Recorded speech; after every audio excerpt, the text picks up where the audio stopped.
Sejumlah pihak menyatakan faktor penyebab kecanduan judi online karena pelaku ingin mendapatkan keuntungan besar dengan cepat. Hal itu terkait pula dengan kurangnya pemahaman resiko karena banyak yang tidak sepenuhnya menyadari resiko saat terlibat judi online. Bergabung pada sore ini melalui sambungan daring bersama kami dengan Pak Risalwan Habdi Lubis selaku pengamat sosial Universitas Indonesia. Selamat sore Pak. Assalamualaikum Pak Rizal. Selamat sore, Mas Bimo.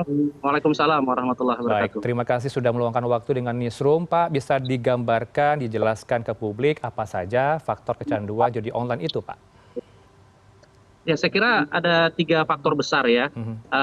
Yang pertama itu tentunya sebagian besar orang yang terlibat dalam judi online itu karena memang memiliki kebutuhan ekonomi. Jadi dia menjadikan judi sebagai salah satu upaya untuk memperoleh keuntungan atau memperoleh penghasilan secara cepat. Nah, yang kedua tentunya tadi yang seperti Mas Rano sampaikan ya, tingkat pengetahuan ya.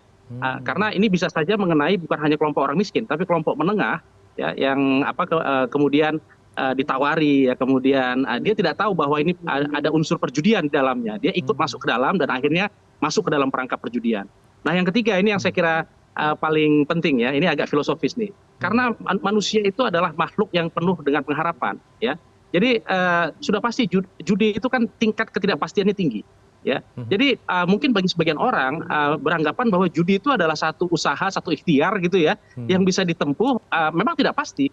Tapi kalau ada hasilnya kan menguntungkan bagi dia gitu.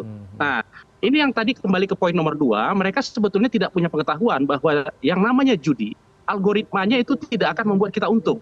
Misalnya orang dikasih keuntungan 2 kali, dia pasti akan rugi lebih dari 4 kali gitu. Jadi algoritmanya itu dibuat sedemikian rupa sehingga dia akhirnya masuk ke dalam perangkap dan akan terus-terusan dibuat penasaran, ya, dibuat berharap untuk bisa mendapatkan keuntungan. Begitu Mas Rano. Baik, bedanya apa ya Pak ya? Kalau mereka yang suka bermain judi biasa tanpa online begitu ya di warung-warung mungkin ya atau tempat-tempat tertentu dengan judi online, apakah dengan kemajuan teknologi orang bisa mengakses semua jaringan internet sehingga ada alternatif lain selain judi biasa ada judi online? Ya, saya kira perbedaan yang paling mendasar itu adalah kalau kita berjudi secara fisik datang ke satu tempat ya, kita bisa dilihat orang ya. Artinya mungkin pelaku-pelaku judi online ini merasa aman dan terjauh dari rasa malu. Karena kalau dia ikut judi online, sebetulnya tidak perlu ada orang yang tahu ya, kecuali misalnya dia melakukan perjudian online di tempat umum ya, di halte bis, di ruang tunggu atau di ruang sidang misalnya begitu ya. Seperti pernah ada satu orang anggota dewan yang tertangkap begitu. Jadi saya kira sangat menguntungkan bagi pelaku judi online ini untuk kemudian menekan rasa malunya untuk bisa dilihat orang lain ya. Kalau di judi fisik kan tidak mungkin. Dia datang ke situ, kemudian ke satu tempat gitu ya, tempat bandar judi, dia pasti dilihat orang ya. Kalau di judi online dia tidak bisa diketahui apakah dia berjudi atau tidak berjudi. Jadi tentu saja judi online ini lebih menguntungkan bagi pelaku perjudian. Baik, kalau kita lihat juga di negara luar Pak, negara maju, ini kan juga marak ada judi tertentu yang menjadi legal begitu ya di sana. Tapi kalau di Indonesia tentu ini menjadi barang haram begitu ya Pak ya. Anda melihatnya di kawasan tertentu kalau kita lihat angka tertinggi ini berada di Jabar Pak, Jawa Barat dan juga kalau di Jakarta Barat begitu di Tambora Pak. Anda melihatnya apakah faktor demografi atau geografi tertentu suatu wilayah ini mempunyai peluang untuk bisa bermain judi? Ya, faktor pertama tentunya kan faktor demografi ya. Artinya Jawa Barat kan jumlah penduduknya paling besar.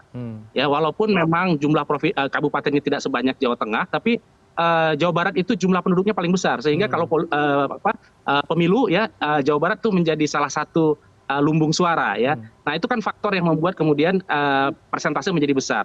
Nah, kalau di Tambora, Jakarta Barat, saya kira ini kompensasi dari tadi ya. Mereka bergeser dari judi fisik ya, judi ke tempat perjudian fisik ke judi online sehingga tidak merasa malu lagi begitu. Mereka melakukan perjudian itu kemudian tidak perlu dilihat orang, tidak perlu diketahui orang, tapi tetap berpeluang mendapatkan keuntungan dari perspektif mereka ya. Jadi saya kira kalau di Indonesia tidak mungkin memang dilegalkan ya. Kalau di negara tetangga kita misalnya di Singapura itu kan hal yang legal ya. Kalau kita ke di Malaysia mungkin di Genting Island juga di Genting ya, daerah Genting itu kan dilegalkan ya di daerah khusus gitu. Kalau di Indonesia sama sekali tidak ada. Nah, perjudian-perjudian yang sifatnya fisik tadi, bandar-bandar tadi itu semuanya kan ilegal ya. Jadi tentunya berisiko malu sekali ketika ada katakanlah penggerbekan ya, ada razia begitu, tertangkap dan malu. Jadi ini judi online ini betul-betul apa ya opsi yang sangat menyenangkan bagi pelaku judi saya kira. Baik, ini kan juga ada yang membuat faktor perceraian, Pak, oleh banyak istri ya. Saya catat ada 204 istri salah satu daerah ini menggugat suaminya karena tengah kecanduan judi online.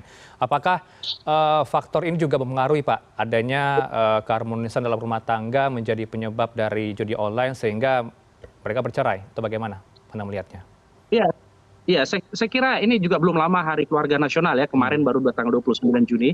Saya kira ini momentum tepat untuk melihat bahwa perjudian ini sebetulnya merusak keluarga. Kenapa? Karena begini, tadi algoritma perjudian itu kan tidak mungkin menguntungkan. Ya, di satu sisi mungkin uang yang seharusnya untuk uang belanja yang diserahkan oleh kepala keluarga atau katakanlah suami kepada istri, kemudian tidak diserahkan. Atau sebaliknya, suami meminjam dulu uang kepada istri untuk ikut perjudian. Ya, memang dalam hal ini kalau saya boleh berkata, boleh bilang ya bahwa perempuan itu mungkin lebih logis ya dalam mengelola keuangan ya. Dan mungkin jumlah secara statistik perempuan lebih sadar bahwa judi itu tidak mungkin untung begitu. Kalau laki-laki masih bisa tertipu ya, gitu. Jadi ini mungkin perspektif gendernya juga saya kira penting ya untuk melihat bahwa perempuan lebih logis untuk melihat perjudian itu sebetulnya tidak menguntungkan gitu. Nah, itu akibatnya ketika dalam rumah tangga ini ada semacam diskusi atau mungkin perdebatan ya antara suami yang bilang saya mungkin bisa dapat untung, tolong pinjamkan saya uang. Sementara si istri sudah bilang tidak mungkin kita bisa menang gitu. Nah, ini akhirnya menjadi semakin membesar dan berujung pada akhirnya tuntutan perceraian. Saya kira demikian. Baik, kemudian kalaulah berujung kepada candu ya, kecanduan judi online, kalau kalah kenapa masih candu ya Pak ya? Apa yang menyebabkan seseorang masih candu padahal sudah kalah? Ya, nah tadi kita berbicara dari sisi demand-nya ya, dari sisi si pelaku perjudiannya.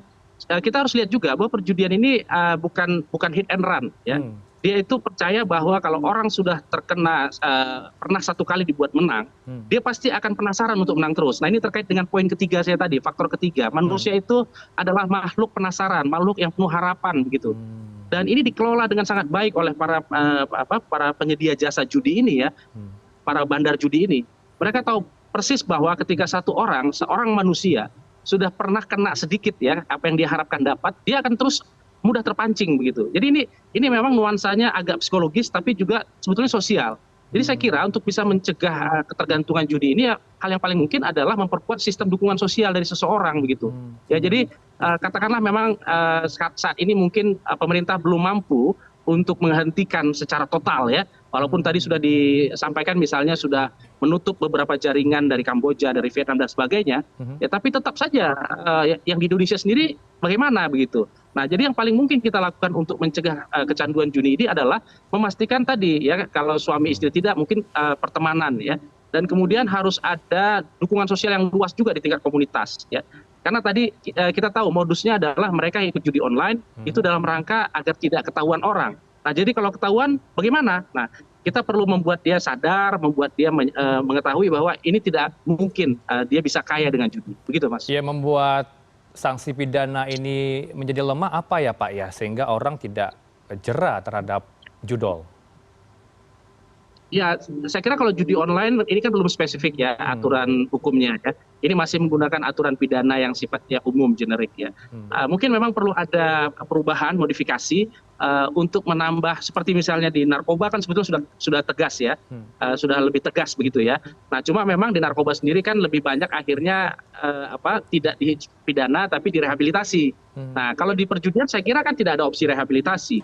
Jadi bisa saja hukuman itu dibuat seberat mungkin ya. Atau dibuat kerja, ya saya nggak tahu di Indonesia apakah mungkin misalnya sanksi berupa kerja sosial misalnya bagi pelaku perjudian yang tingkatnya belum besar. Karena kita menghargai juga lah pemikiran atau pandangan dari Pak Menteri Menko PMK ya, Pak Muhadjir yang menyatakan bahwa mereka ini dalam tanda kutip korban ya.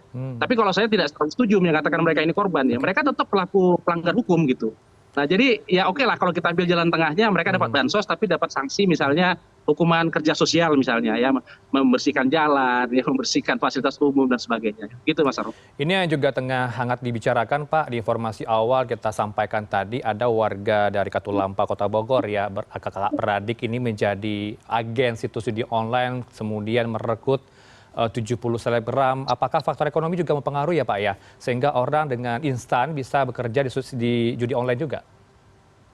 Iya, iya, tentunya ya. Karena itu makanya tadi saya sebutkan faktor pertama mengapa orang akhirnya kecanduan ya, karena judi ini sudah jadi komoditas ya, ini komoditas ekonomi ya, semua orang bisa dapat uang, bukan hanya mendapat uang, maksudnya begini ya, mendapat uang bisa aja dengan cara marketingnya ya. Kita tahu belum lama juga ada beberapa artis yang ikut dalam mengendorse ya. Saya kira ini ada sejumlah uang yang berputar di situ, dan ini bisnis besar ya, ini bisnis besar yang dijalankan oleh orang-orang tertentu, tapi kemudian dalam tanda kutip juga menipu orang-orang yang punya harapan tadi, orang-orang yang berharap bisa mendapatkan sesuatu, mendapatkan uang ya dari perjudian, tapi sebetulnya tidak bisa ya. Dia mungkin hanya dapat 100 tapi bisa kehilangan 700 begitu. Ya, dia mendapatkan 200, 100, tapi pasti kehilangan 2000 gitu. Jadi saya kira algoritmanya sudah jelas. Perjudian tidak ada satupun yang bisa membuat orang untung gitu. Baik, singkat saja closing statement dari Anda Pak Rizal, bagaimana kemudian publik bisa paham, memberikan edukasi yang paham ke publik agar ternyata kalau judi online itu punya faktor resiko, berbahaya, terkena sanksi hukum dan juga efektivitasnya tidak ada. Silakan Pak, singkat. Ya, jadi begini, judi online ini sudah pasti berbahaya ya. Kita kalau mengikuti berita tentunya sudah banyak korbannya. Jadi saya mengajak kita semua untuk saling mengingatkan ya, ada teman, kerabat ya, untuk karena kalau cuma mengandalkan informasi dari media, belum tentu dia menangkap apa maksudnya. Ya, tapi kalau misalnya kita saling mengingatkan, ya itu adalah cara terbaik. Karena sekali lagi tidak ada orang yang bisa memaksa orang untuk berhenti ya. Kita hanya bisa mempengaruhi, jadi mempengaruhi sehingga suplainya bisa dihentikan. Tapi yang paling penting, saya sangat berharap ya pemerintah lebih serius ya. Tentunya kita sangat berharap ya melalui legislatif dan eksekutif ya, Kementerian Kominfo, kemudian cybercrime ya, untuk bisa menghentikan ya mata rantainya dari segi bandar-bandar judi ini ya, sehingga mereka tidak lagi menjadikan ini barang dagangan yang tadi seperti di Bogor tadi ya, akhirnya bisa dijual melalui marketing ya, untuk kepada orang-orang yang sebetulnya sudah susah hidupnya, jadi semakin susah karena perjudian. Demikian Mas Rano. Pak Rizal, terima kasih sudah berbagi pandangan bersama kami di Newsroom pada sore ini agar publik bisa paham juga bagaimana faktor risiko jika terkena dengan judi online begitu ya, ada faktor risikonya. Terima kasih Pak Rizal Wanhab Dilubis, pengamat sosial dari UI. Selamat sore. Assalamualaikum. Waalaikumsalam warahmatullahi wabarakatuh. Terima kasih.